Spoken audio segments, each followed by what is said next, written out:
Meanwhile, at the Ritz Hotel in the UK, an incident unfolded that has shocked many people. A group of far-left activists entered the hotel lobby and deliberately dumped a container filled with excrement around the Christmas tree as part of their protest. Guests and staff looked on in disbelief as the activists caused a scene in what is normally an elegant and peaceful setting. We'll dive into this story in today's video, but before we get started, don't forget to like this video and subscribe. Right now, only 12% of viewers are subscribed, so join the community and help us grow. Security quickly moved in and escorted them out of the building, but not before the mess and stench caused serious disruption. Hotel staff were then left to deal with the unhygienic aftermath and ensure the area was cleaned and safe again for visitors. The act has been widely condemned online as disrespectful, unsanitary, and completely inappropriate, especially during the festive season, when families, tourists, and guests are simply trying to enjoy the decorations and atmosphere.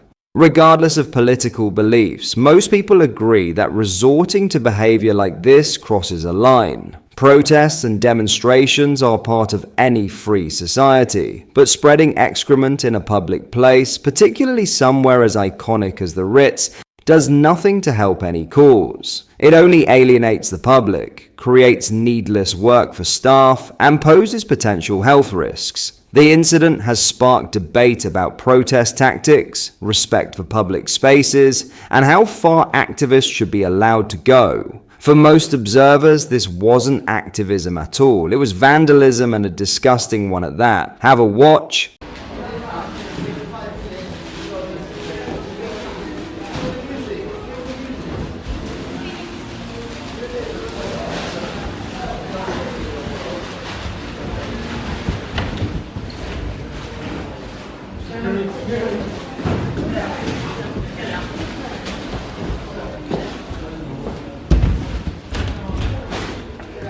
So there you have it. What we've just seen is beyond any reasonable idea of protest. Dumping excrement inside a public venue, especially somewhere like the Ritz, during the Christmas season isn't making a point, it's making a mess. It's disrespectful to staff, disruptive to guests, and completely counterproductive for whatever message these activists claim to stand for. People can debate politics all day long, but basic decency should never be optional. Actions like this don't inspire support, they push people away and damage the very causes they're meant to promote. At the end of the day, this wasn't bold or brave. It was childish, unhygienic, and simply disgusting. There are countless ways to speak out, but this shouldn't be one of them. In other news, Chancellor Rachel Reeves faces accusations of concealing a £1.3 trillion borrowing burden within her budget, despite publicly insisting she is reducing the nation's debt. A new report explains the Chancellor has hidden an additional tranche of borrowing that will burden Britain with a massive debt mountain throughout this parliamentary term. Speaking in the House of Commons last Wednesday, Ms. Reeves declared,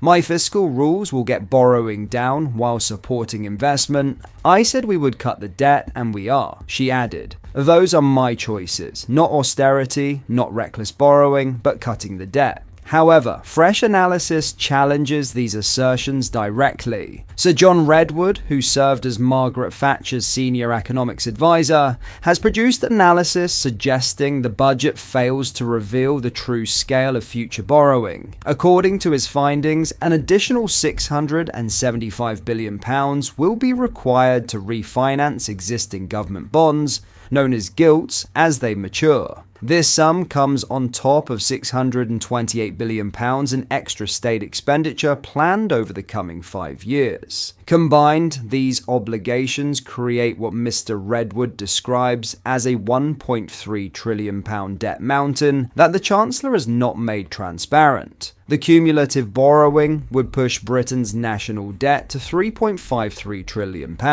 representing approximately £50,840 for every individual in the country.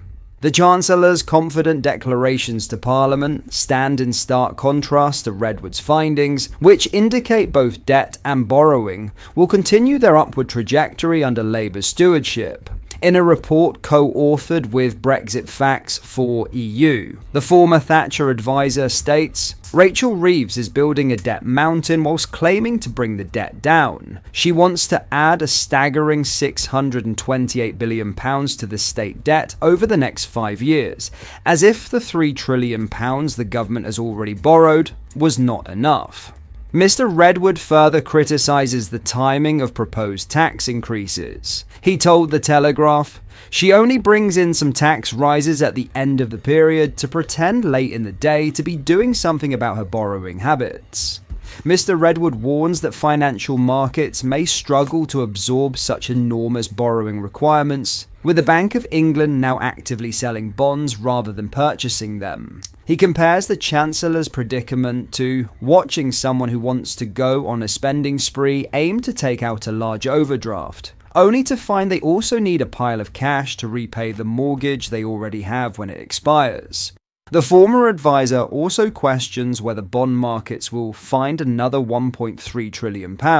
He said Miss Reeves is unlikely to be in charge when the planned tax rises eventually take effect following the next general election. A British tourist is fighting for his life after being stabbed multiple times at a beach bar on the Thai island of Phuket. The 34-year-old holidaymaker is believed to have been attacked by another tourist in the early hours of Wednesday morning. At around 12:20 a.m., the Briton was seen staggering outside the building, bleeding heavily, before collapsing in front of a nearby restaurant.